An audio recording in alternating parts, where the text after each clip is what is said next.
नमस्कार प्यारे विद्यार्थियों एवं साथियों, मेरा नाम है दिलीप यादव।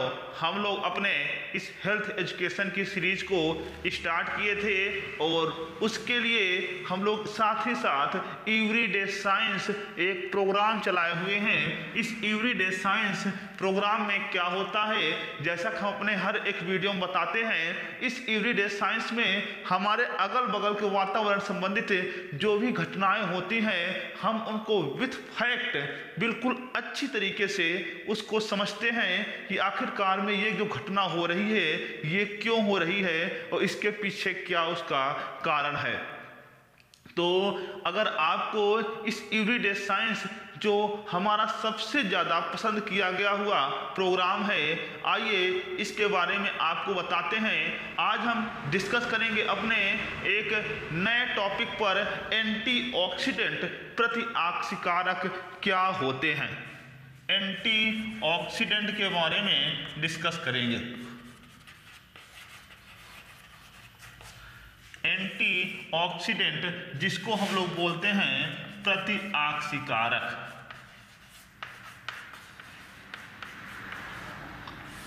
जैसा कि इस एंटीऑक्सीडेंट प्रतिऑक्सीकारक के नाम से ही आपको पता चल रहा है कि ये ऑक्सीकरण को रोकेंगे। जी हाँ, बिल्कुल आप सही समझ रहे हैं। ये एंटीऑक्सीडेंट जो प्रतिऑक्सीकारक होते हैं, वायुमंडल की जो ऑक्सीजन होती है उसके द्वारा जो ऑक्सीकरण कर दिया जाता है। कोई भी खाद्य पदार्थ कुछ भी हो, फल सब्जियां कुछ भी हो, अगर देखा जाए एक सामान्य दिनों के बाद वो खत्म, मतलब वो बोल सकते हैं वो खराब हो जाती हैं, तो उसको हम लोग फ्रिज वगैरह में रखना स्टार्ट कर देते हैं। तो हम फ्रिज में ही क्यों रखते हैं ये सब भी चीज़ें, तो हम इसके लिए वीडियो एक बना चुके हैं अपने इस एवरीडे साइंस पर। लेकिन आज हम लोग उस फ्रिज के बारे में चर्चा नहीं करेंगे। आज हम लोग एंटीऑक्सीडेंट के बारे में चर्चा करेंगे, अर्थात अपने खाद्य पदार्थों को आप किस प्रकार से संरक्षित रख सकते हैं इस एंटीऑक्सीडेंट की मदद से। तो एंटीऑक्सीडेंट क्या है, तो आप बताएंगे वायुमंडल में जो ऑक्सीजन होती है, वायुमंडल में जो ऑक्सीजन होती है उसके द्वारा जो ऑक्सीकरण कर लिया जाता है किसी भी भोज्य पदार्थों का, उसको रोकने का कार्य करती है कौन, तो एंटीऑक्सीडेंट का यही कार्य है। अब बात आई एंटीऑक्सीडेंट कौन हो सकते हैं। जैसे यदि हम बात करें फल एवं सब्जियां, आप सब लोग जानते होंगे, जैसे कि सब लोग सब्जियां और फल लेने जाते हैं जब मार्केट में, तो चाहते हैं कि हमको बिल्कुल ताज़ी जो है फल और सब्जियां मिल जाए। तो ये जो आप अपनी चाहत अर्थात अपनी मांग को जो अपने इच्छा के अनुसार जो भी पूर्ति करते हैं, ये एंटीऑक्सीडेंट का उसमें बहुत बड़ा योगदान होता है। जैसे फल और सब्जियां जो है आप देखेंगे कि बहुत ज़्यादा क्या होती हैं, ताज़ी मिल जाती है आपको। तो फल और सब्जियों को संरक्षित करने के लिए विटामिन जो सी होता है वह एक प्रकार का एंटीऑक्सीडेंट के रूप में कार्य करता है, जो फल एवं सब्जियों को संरक्षित करता है। इसी प्रकार से यदि हम बात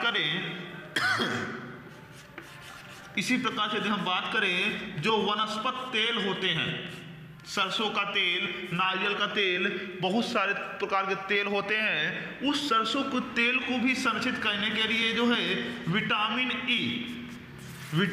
ई जो है सरसों के तेल या किसी भी वनस्पति तेल को संरक्षित करने के लिए विटामिन ई जो है उसका एंटीऑक्सीडेंट के रूप में कार्य करता है। फल एवं सब्जियों के लिए विटामिन सी एंटीऑक्सीडेंट के रूप में कार्य करता है। अब हमारा एक क्वेश्चन आप समझिए, विटामिन सी का रासायनिक नाम क्या है।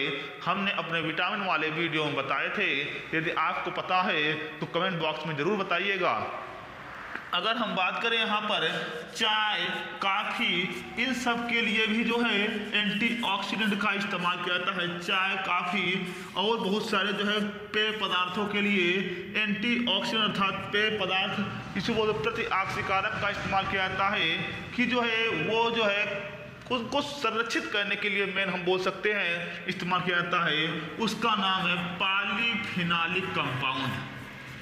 पॉलीफिनालिक यौगिक, पॉलीफिनालिक यौगिक भी एंटीऑक्सीडेंट के रूप में कार्य करता है।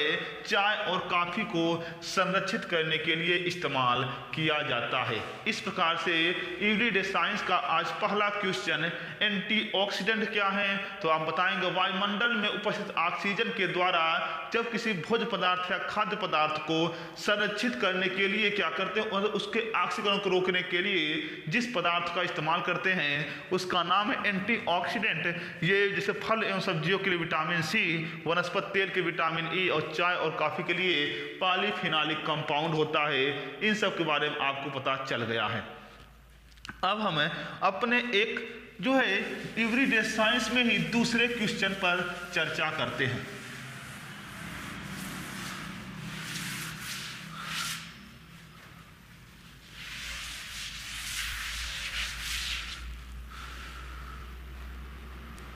चलिए देखते हैं, अगर हम बात करें रेशम का उत्पादन कहाँ से होता है, ध्यान सुनना, रेशम का उत्पादन कहाँ से होता है।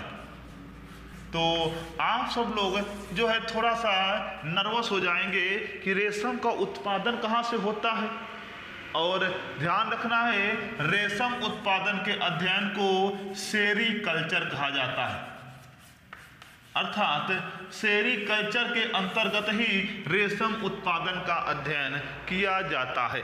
अब बात यहाँ पर ये आई कि रेशम क्या है, तो आप बताएं रेशम एक प्रकार का प्रोटीन फाइबर है, प्रोटीन के समान प्रोटीन है जो धागे के समान होता है रेशम। रेशम सामान्यतः रेशम का उत्पादन आप सब लोग जानते होंगे कि रेशम का उत्पादन करते हैं जो है जो कीड़े होते हैं, जो कीट होते हैं, उनके द्वारा रेशम का उत्पादन किया जाता है। उस जो है मलबरी अर्थात शहतूत का जो पेड़ होता है, उस शहतूत अर्थात मलबरी का जो पेड़ होता है, उसके पेड़ पर ही जो है ये जो है कीड़े पाला जाते हैं, कीड़े का पालन करते हैं। कीड़े क्या करते हैं, पालन करते हैं, इस मलबरी की पत्तियों को खाता है ये कीड़ा, और जो है रेशम का उत्पादन करता है। अब बात ये आई उस कीड़े का नाम क्या है, तो उस कीड़े जो भारत में जो कीड़ा इस्तेमाल किया जाता है रेशम को उत्पादन करने के लिए, उसका नाम है बॉम्बेक्स मोराई। इसको ध्यान रखना है, ये कई बार जो है आपके सामान्य विज्ञान से संबंधित क्वेश्चनों में पूछा गया है। बॉम्बेक्स मोराई नामक जो है जो कीट है, उस कीट का इस्तेमाल जो है करते हैं रेशम के उत्पादन में, और रेशम का उत्पादन सामान्यतः शहतूत या जो है मलबरी जिसे हम बोलते हैं सामान्यतः अपने जो है साइंस की भाषा में, उसमें उत्पादन किया जाता है। अब बात ये आई बॉम्बेक्स मोराई का जो है जो लार्वा होता है, बॉम्बेक्स मोराई का जो लार्वा होता है, इसका जो है जो कोकून होता है, ध्यान समझना, इस लार्वा से एक कोकून फॉर्म बनता है। तो आप बोलेंगे क्या, बॉम्बेक्स मोराई का जो कोकून फॉर्म है वही रेशम का क्या कर देता है, रेशम बनाने के लिए योग्य हो जाता है। इस प्रकार से रेशम उत्पादन के बारे में आप जानकारियां अर्थात समझ चुके हैं कि रेशम का उत्पादन कैसे होता है। तो रेशम का उत्पादन जो है रेशम कीट के द्वारा होता है, जिसका नाम है बॉम्बेक्स मोराई।